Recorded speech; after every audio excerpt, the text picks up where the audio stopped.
Hey guys, this is Amy from bookgoonie, and this is for John Green Week. My first John Green book that I read was Will Grayson, and I loved it. I laughed out loud. I couldn't put it down.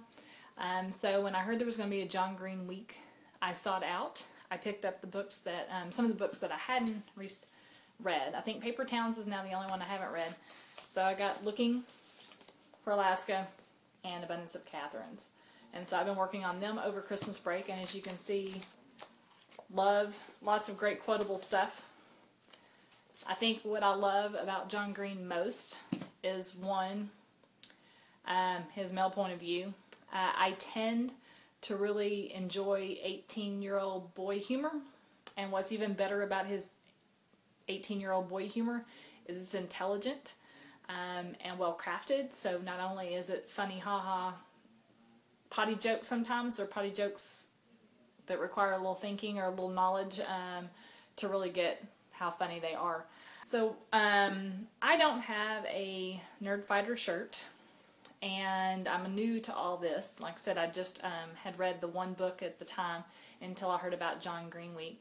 So I was going to wear a history nerd shirt about the Constitution, but I thought I should wear my other history nerd shirt, Che Guevara, in honor of Looking for Alaska. So if you haven't read it, my review posted yesterday, so you can go read the review. And one of the things that is snuck in the book is last words, famous people's last words, Civil War leaders' last words, and they work really nicely with the plot of the story and how it moves along and trying to create kind of a sense of self and how to get out of the labyrinth or the great perhaps, if you read about that. But one of the sections that I did mark was on Che Guevara, because I kind of dig him. He's a revolutionary. He's someone that you should know. The primary character, Pudge, is in this potentially girlfriend's room and picks up a biography.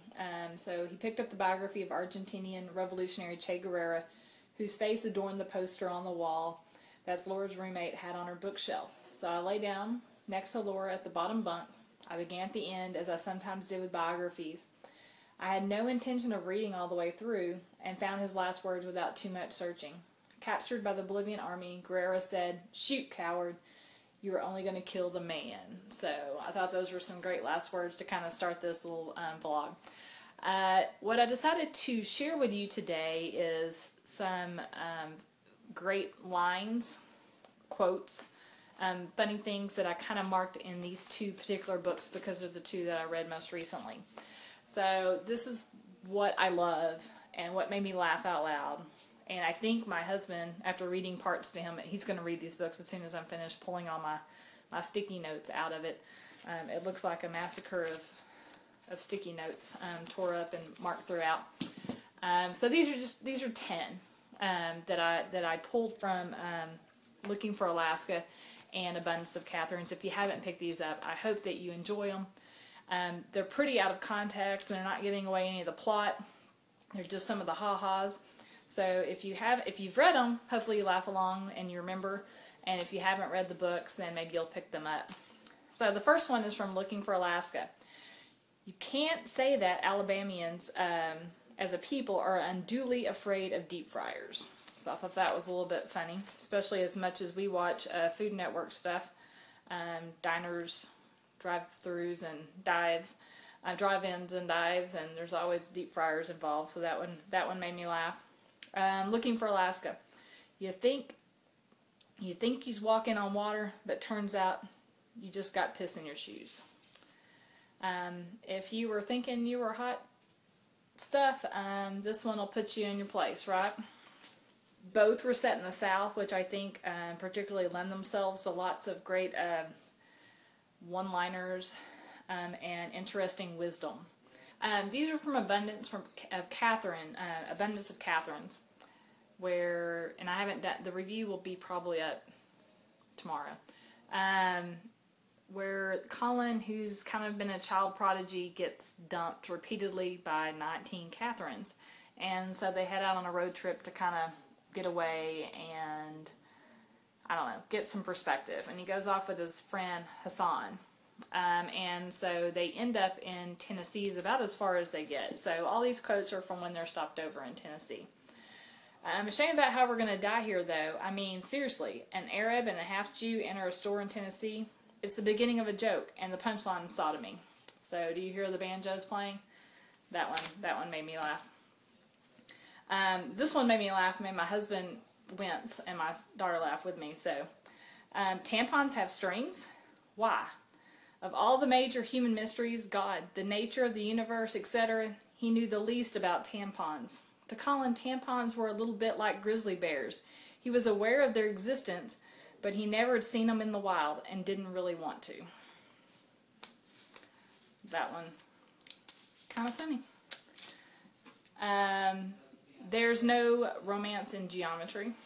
And actually I'm gonna knock that one for one out of Looking for Alaska that I saw right before I headed in here. Do you want to count my ums? I have quite a few of them. This is one from Looking for Alaska that I thought was funny and didn't mark down for some reason. If drunk were cookies, I'd be famous Amos. So that one's a little funnier than there's no romance in geometry. But my math teacher friend will probably appreciate that. Books are the ultimate dumpies. Put them down and they'll wait for you forever. Pay attention to them and they'll always love you back. Aw, that one's not funny. That one's just warm.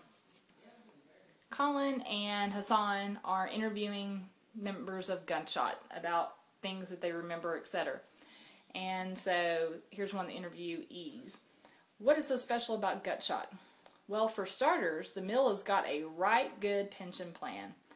I've been retired for 30 years and Holliswell still buys my diapers. That's right, I use them. I pee myself when I laugh. That one made me laugh out loud. I hope someone buys my diapers when I'm old. Colin's going to learn how to shoot.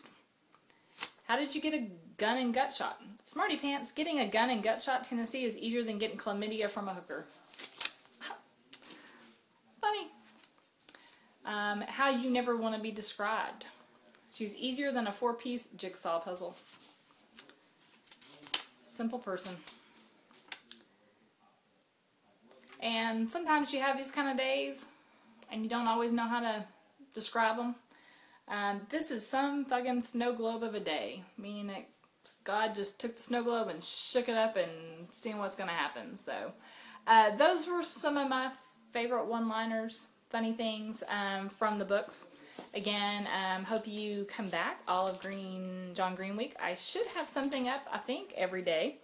I'll have reviews up. I have Booking and Movies up. I'll have Music Monday up. All tied into John Green. So stop by, and I'm too lazy tonight to do a Google form for giveaways. So do stop by. I will stop being lazy and get that up in the next day or so. So stop by for that. This is Amy of Bookgoonie. Have a great John Green week.